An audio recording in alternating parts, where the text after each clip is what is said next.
Olá, que bom mais uma vez o Senhor nos conceder a oportunidade e o privilégio de trabalharmos mais um tema nessa sequência, a Voz que Clama, História e Profecia, trabalhando o livro Atos dos Apóstolos, e hoje com o tema de perseguidor a discípulo, ou a conversão de Saulo de Tarso, que passa a ser conhecido posteriormente como apóstolo Paulo, o pregador aos gentios, aquele que, como o próprio Cristo menciona, um vaso escolhido para levar o seu nome diante de reis, diante dos gentios e diante do povo de Israel. Quero te convidar nesse momento a termos uma palavra de oração. Eterno Deus, amorável Pai, te agradecemos pelo teu cuidado, tua proteção e a oportunidade de nesse dia podermos meditar em tua palavra. Abre o nosso entendimento, conceda-nos a unção do teu Santo Espírito. Essas bênçãos te pedimos e agradecemos em nome de Jesus. Amém. Antes de entrarmos diretamente no tema, o texto base que está em Atos capítulo 9, gostaria de convidar você a fazer uma breve reflexão, como se fosse uma autobiografia, claro, de maneira resumida, sobre quem era Paulo antes de sua conversão, ou Saulo, Saulo de Tarso, onde ele descreve para nós de maneira bem interessante o seu currículo, vamos dizer assim. Filipenses capítulo 3, a partir do versículo 5 e 6, onde diz o seguinte: circuncidado ao 8º dia, da linhagem de Israel, da tribo de Benjamim, hebreu de hebreus, quanto à lei fariseu, quanto ao zelo, perseguidor da igreja, quanto à justiça que há na lei, irrepreensível. Então ele descreve aqui o seu currículo, vamos dizer assim, a sua autobiografia de maneira resumida, mas falando quem ele era, de maneira formalizada, cumprindo tudo aquilo que estava em conformidade com a lei, com os ensinos, circuncidado ao 8º dia, da linhagem de Israel, da tribo de Benjamim, hebreu de hebreus, quanto à justiça que há na lei, ele fala irrepreensível, perseguidor da igreja, zeloso. Tudo isso ele era antes de conhecer Cristo, ou de seu encontro com Cristo. Ainda 1 Timóteo capítulo 1, versículo 15, ele mudando, quem sabe, uma mudança de paradigma, de ideia de quem ele era, ele escreve que fiel é a palavra e digna de toda aceitação, que Cristo Jesus veio ao mundo buscar ou salvar os pecadores, dos quais eu sou o principal. Então ele faz uma mudança, ou é feita uma mudança na sua maneira de se ver, na sua maneira de enxergar as coisas, de colocar não a sua justiça própria, a justiça que vem, vamos dizer assim, por obras, mas aquela que vem de Cristo, da transformação do caráter, a mudança que o Senhor pode oferecer. Nossa sequência de temas falando Atos dos Apóstolos, desde a ascensão de Cristo, falando ali do dom do Espírito, da igreja em Jerusalém, da perseguição, da expansão passo a passo da mensagem, falando ainda de Estevão, o primeiro mártir, e falamos no último estudo sobre a primeira perseguição, ou da mensagem que expande-se agora para além das fronteiras de Jerusalém, ali na Judeia, a Samaria, e começa a ter uma visão diferente de obra, se bem de que não foi algo projetado inicialmente por eles, mas a própria perseguição em si os prepara para isso e os leva à necessidade, de certa forma, a expandir, a crescer e a buscar apoio e fortaleza somente no Senhor, não simplesmente em projetos e idealizações humanas. E isso eu acredito que em parte é fundamental. É claro que podemos idealizar, projetar. O próprio Cristo menciona que quem é o homem que indo para a guerra não se acenda primeiro, a verificar com quantos soldados conseguiria conquistar a cidade, ou quem vai fazer uma construção, primeiro projetar. Voltando agora ao tema de hoje, falando sobre a conversão de Saulo, que está baseado em Atos 9, que é o evento em si onde acontece, Mas também há dois textos que você pode pesquisar com mais detalhes, caso queira, Atos 22, o capítulo e versículos 4 a 11, e também Atos 26, 9 e 18. Aqui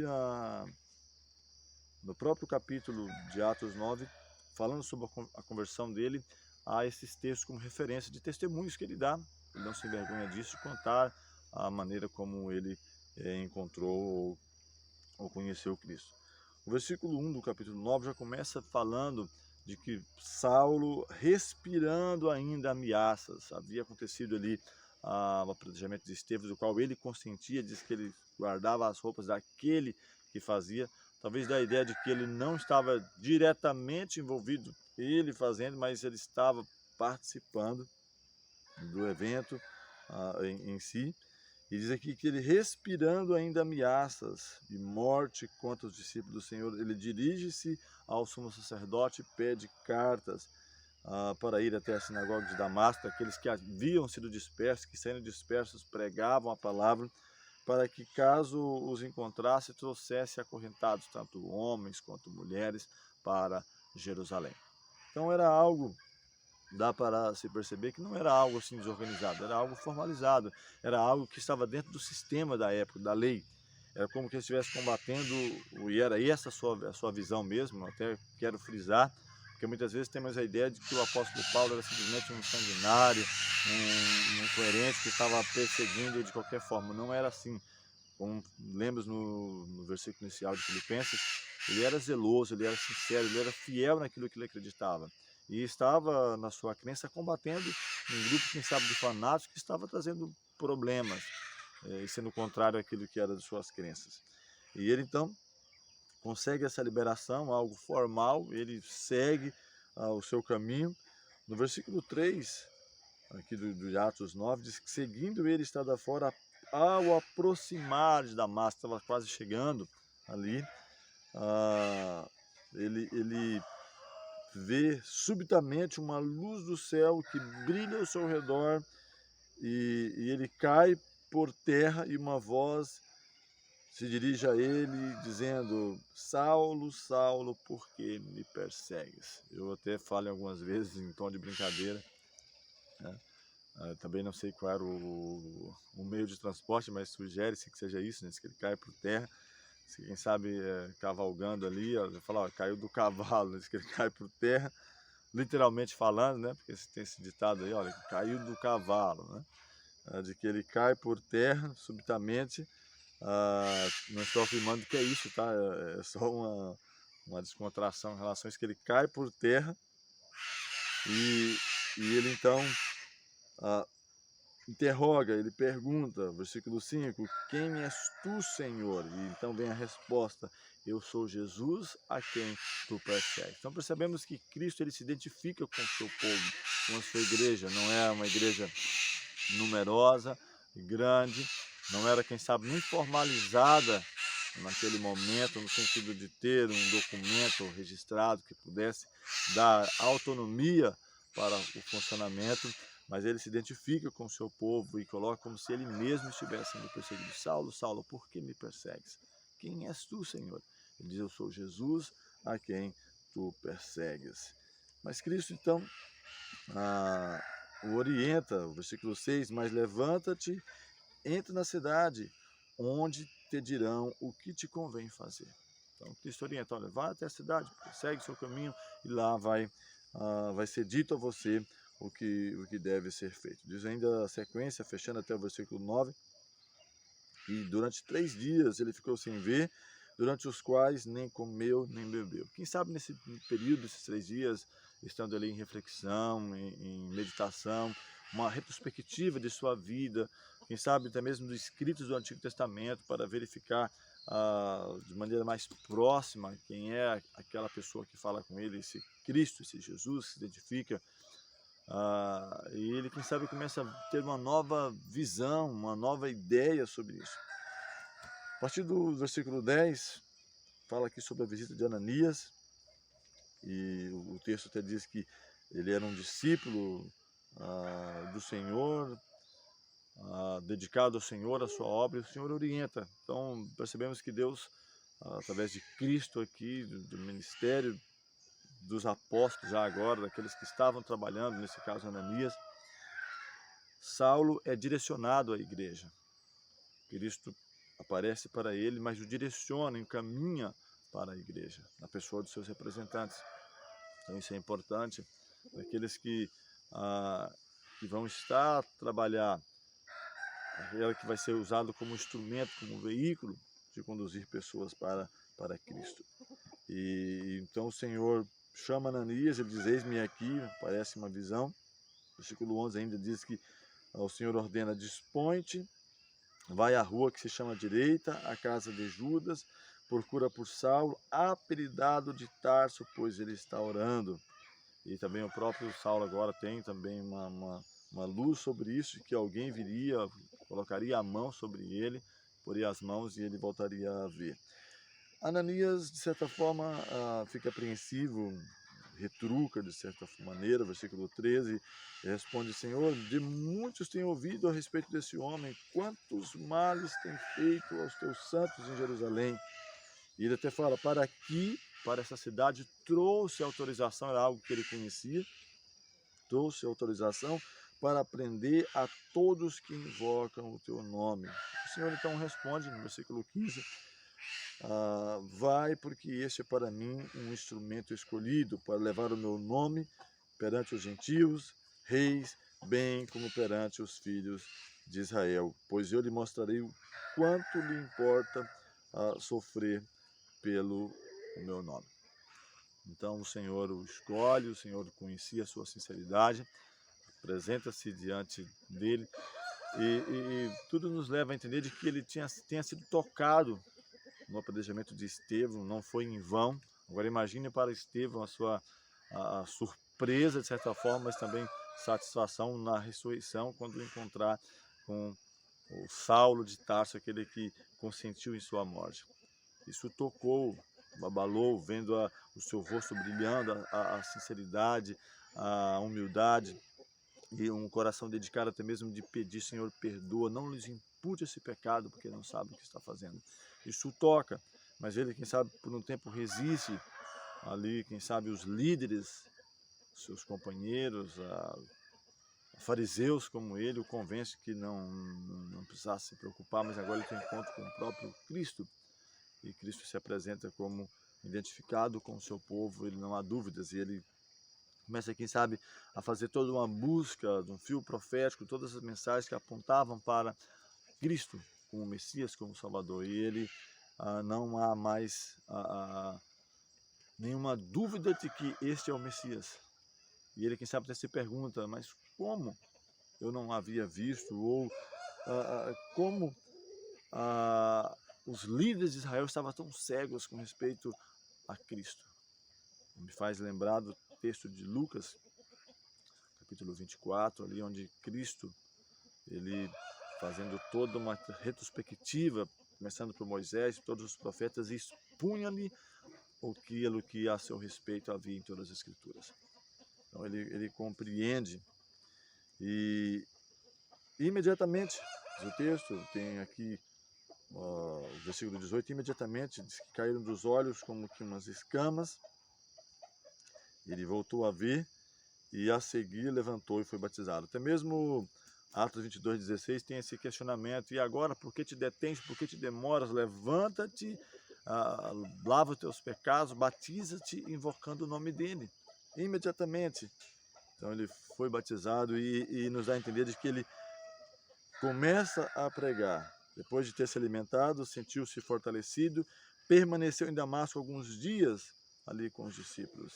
E diz o versículo 20 que logo pregava nas sinagogas a Jesus, afirmando que este é o Filho de Deus. O versículo 21 diz que todos que ouviam estavam atônitos, quem sabe pasmados, dizendo, não é este o que exterminava em Jerusalém os que invocavam o nome de Jesus, e para aqui veio precisamente com o fim de os levar amarrados aos principais sacerdotes. Se diz que Paulo os confundia muito mais. Eu estou falando do Paulo porque ele é mais conhecido, mas até então Saulo, né? Saulo de Tarso, e ele os confundia muito mais, pregando, demonstrando que este realmente é o Messias, o Cristo. Não é este aquele que exterminava, não é este aquele que veio precisamente com essa finalidade. Ele estava tão convencido agora da verdade que ele estava disposto, se preciso fosse, dar a sua própria vida. Ele estava fiel, crente de que a liderança de Israel, a cúpula de Israel, eram sinceros tanto quanto ele. E que eles haveriam de aceitar essa mensagem, esse testemunho. Mas não aceitaram, quiseram matá-lo, até mesmo na sequência do texto aqui, ele é preciso que desça ele em um cesto e que o tire dali. O Senhor fala: não, Saulo, você não vai ficar por aqui, não é momento de você estar aqui. Vou enviar você para os gentios de longe, para pregar, para levar a mensagem distante. Ele estava disposto, como eu mencionei, a morrer se preciso fosse, para salvar ali, quem sabe, alguns da cúpula de Israel ou do povo de Israel, aqueles que permaneciam ainda na incredulidade, na dureza de coração. Mas não era isso o propósito, ele não devia dar a sua vida ou perder a sua vida ali naquele momento. E o Senhor então o envia para outras regiões. Vamos falar sobre ele ainda em outros momentos, com certeza. É impossível trabalhar no Novo Testamento sem falar deste nome, dessa pessoa, que escreveu aproximadamente, quem sabe, a metade dos escritos do Novo Testamento. E só fechando o pensamento, quando um general, falando de uma guerra, ele tomba em combate, aquele exército do qual ele fazia parte tem uma perda. Mas quando esse general ele passa para o lado inimigo, ele não somente perde um aliado, uma força, mas a equipe inimiga ganha com essa nova conquista. E assim acontece. Saulo de Tarso, que era um dos terríveis inimigos da Igreja de Cristo, agora torna-se um dos seus campeões. Como o próprio Cristo mencionou, um vaso escolhido para levar o meu nome diante dos reis, diante dos gentios e diante do povo de Israel. Que o Senhor te abençoe, que o Senhor nos abençoe a entendermos de que ninguém foi tão longe que não possa ser alcançado pela graça de Cristo. E esse é um exemplo de Saulo de Tarso, que torna um dos campeões da verdade. Foi alcançado pela graça de Cristo. E ele até mesmo menciona, mudando agora uma ideia, um novo paradigma, né? Dizendo, fiel é a palavra e digna de toda aceitação que Cristo Jesus veio buscar e salvar os pecadores, dos quais eu sou o principal. E eu e você também somos pecadores. Mas a cada dia temos o privilégio de sermos salvos, transformados, santificados pela graça do Senhor. Próximo tema, vamos falar sobre o encontro do apóstolo Pedro com Cornélio, onde é dito: mata e coma. Vamos orar mais uma vez. Amorável Deus, bondoso Pai, te agradecemos pelo cuidado, a proteção, pelas vitórias e rogamos a unção do Teu Espírito na nossa vida. Nos abra o entendimento cada dia e entendermos de que no Senhor podemos a cada dia ser muito mais que vencedores pela Tua graça e pela unção do Teu Santo Espírito. Dá-nos a Tua direção. Te pedimos essas bênçãos em nome de Jesus. Amém.